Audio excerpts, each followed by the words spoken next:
Good evening, ladies and gentlemen. Plugger, sit down.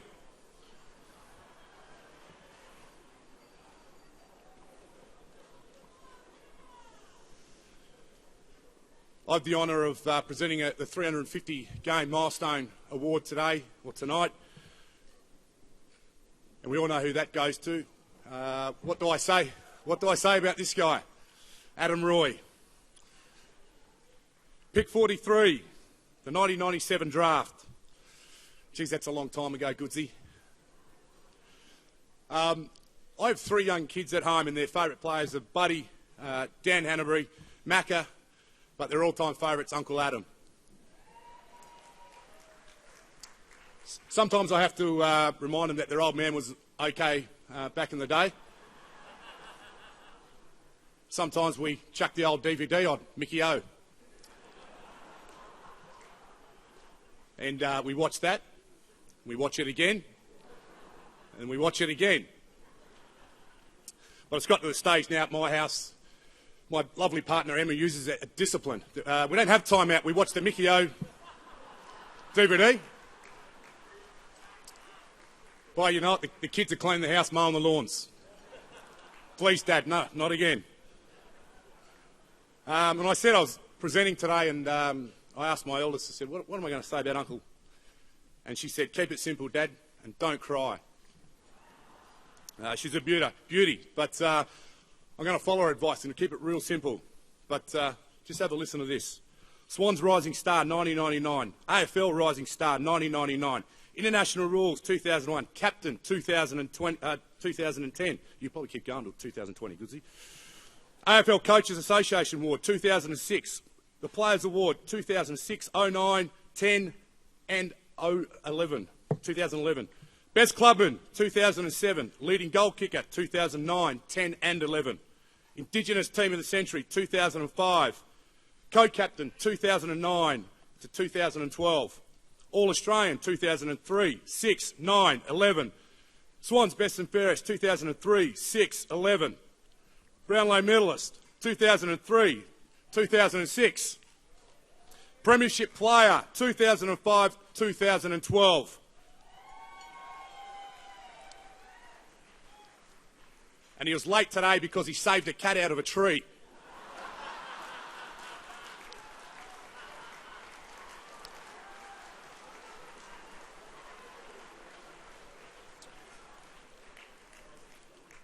You've done it all, number 37. I'm about to cry. I love you to death. We love you to death. Thank God you come to the Swans. Ladies and gentlemen, Adam Goods. Front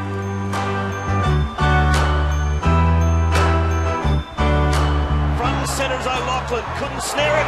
Goods can! Goods! Well, you can tell everybody. Yeah, you can tell everybody. Go ahead and tell everybody. I'm the man, I'm the man, I'm the man. Goods off and running again. This time sidesteps a tackler.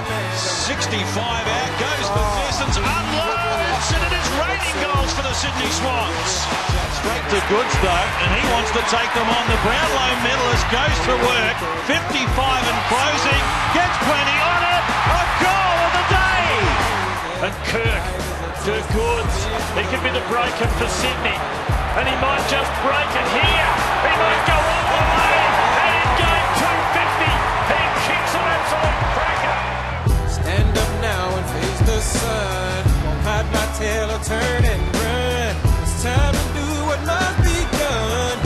Be a king when kingdom comes. So you can tell everybody. Yeah, you can tell everybody. Go ahead and tell everybody. I'm the man, I'm the man. Honda, Selwood, Goods! Goods! Goods! Off the mark! Goods is the target. Oh, Goods! Goodness me. Has he got the wheels? He has. Off to Goods. Goods Indigenous round 2014. Starts well for him. And Adam Goods kicks a great goal. Straight through the heart of the Bulldog. Goods, bouncing ball. Would be kind to the old Swan. Once, twice, into the arms. Goal to Adam Goods. Is you really real or is you really fake? I'm a soldier standing on my feet. No surrender.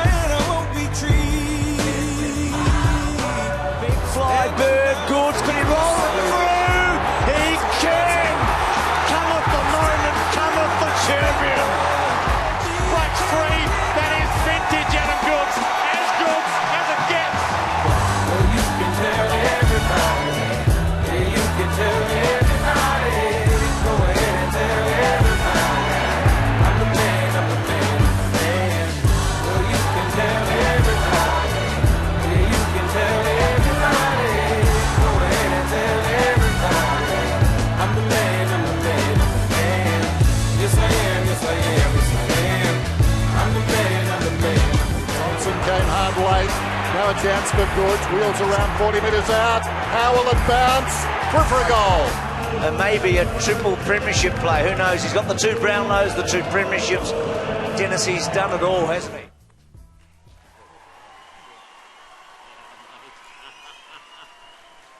Oh dear.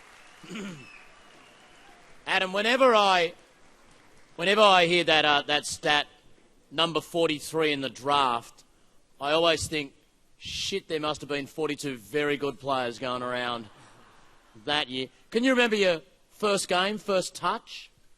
I can't remember the first game too much. I know I was against Port Adelaide at the SCG, but I do remember that draft that the Swans picked 2 other players before me, so maybe they got it right, I'm not sure. What were you like? We know you now as the 350 game player. Can you remember those nervous early stages? You would have had those games when you weren't sure, did I belong, and is this where I should be? Yeah, definitely. I think every player, I came to Sydney when I was 17, straight out of high school, and I'd only played 2 games against grown men, so my body was very weak and I hadn't really learnt how to train hard yet. So that first year at the Swans was a real big development year for me. Playing on the likes of Tony Lockett at full-back I used to play. Rodney Eade used to play me at full-back against Plugger, and I remember one day, it's good to see you here, Plugger. I love telling this story to everyone because I don't believe it, but I was playing on Plugger one day at training and I ran off him and I went down the other end and kicked the goal, and I ran back to the goal square and Plugger just looked me in the eye and he says, if you bloody run off again, I'll clip you behind the ears.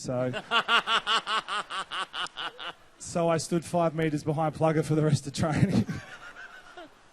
Was there a moment that you suddenly realise, yeah, I belong, I'm part of the group, I will be picked every week? How does that come? Does it come in a moment or does it creep up slowly? I think it happens in the pre-season. I think you got to earn your stripes. You got to prove yourself in the pre-season that you want to improve and you have to improve. And after my first year, I didn't play a senior game, and all the other guys that got drafted that year, they played, and I was really disappointed. I knew exactly what I had to work on, and that was my fitness. I needed to be stronger. I needed to be able to run across the ground a lot better, and I worked extremely hard that pre-season and got myself into the first Ansett Cup game in the pre-season comp, and every year from then, I've always known that I can improve in some part of my game, and I've always believed that can happen, and I still believe that you can keep on improving. As you can see, a guy like Ben McGlynn tonight at 29 wins a fantastic award. The fact that you played in the Ansett Cup suggests you've been around a little while. But for the fans, some of those moments are just like that goal in 2012 off one leg and literally on one leg at that stage against Hawthorn. I will remember that crystal clear forever because I've watched it 1,000 times. Is it clear in your mind, or are those great moments at the height of the contest almost blurry? No, it's interesting you say that, because those are the moments that really stick in my mind, because they're the things you do at training that you practice for one day that you might get that opportunity to do it in the heat of battle, and for that moment to mean something special. And the 10 months I've had off, and all I've been practicing is kicking on my left foot, and we were just joking about it before to Mike Pike, but he reckons I've kicked over 50% of my goals this year on my left foot, which is something that I've been practicing in that time off. But I think, that goal in the grand final in 2012 is something that I practice all the time at training, and you just do those small things hoping that one day it's going to come in useful. One serious question. There's been a lot said since the grand final last week that every time you got the ball, there was a lot of booing around the ground. Did you hear it? Do you care? Is there part of you that wants to go, 350 games, 2 Brownlow medals, fatso, sit down? Or is it just something you roll with? Oh, look, we're professional athletes. We cop a lot of stuff out there on the ground. It is something, after a few games that I've played now, that you do just let it brush over your shoulders. And, I just feel sorry for other people that come to the ground and their kids are there and they try to explain why they might be doing it. So, it's an environment that I'll continue to try and help change at the AFL and the Players Association, so that when we do come to the footy, everyone can just cheer for their favourite players.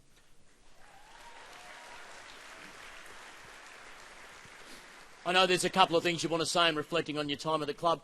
The young kids in the club now, the buzz and the excitement that they give, and then the leadership roles that you guys play, what's that dynamic like? It seems like a really exciting time right now.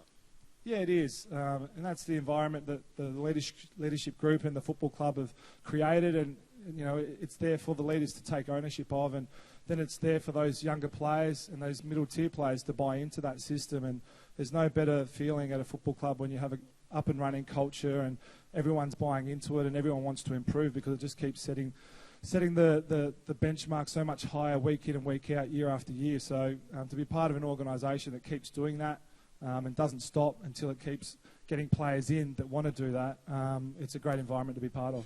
What else would you like to say? Adam Goods, the microphone is yours. Yeah, thanks, Spence. Look, it is a huge honour to be up here again, and any time a player's up here on,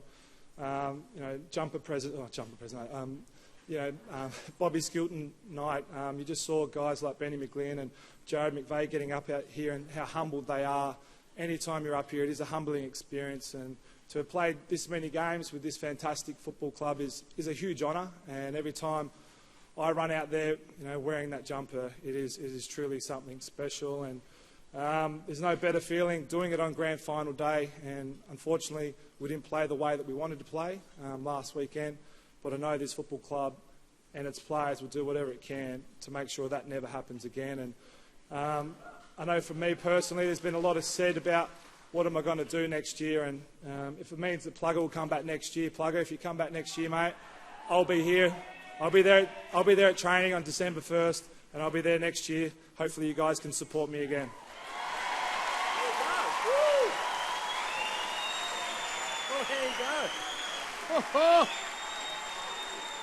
Well, there you go.